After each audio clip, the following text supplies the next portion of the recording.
खबर देंगे आपको। ठट्टा के केटी बंदर में माहीगीरों की कश्ती समंदर में डूब गई है।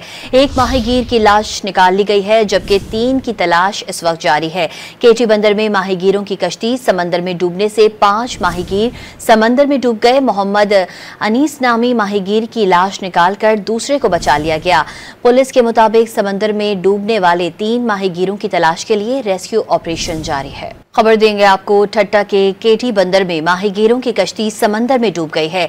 एक माहीगीर की लाश निकाल ली गई है, जबकि 3 की तलाश इस वक्त जारी है।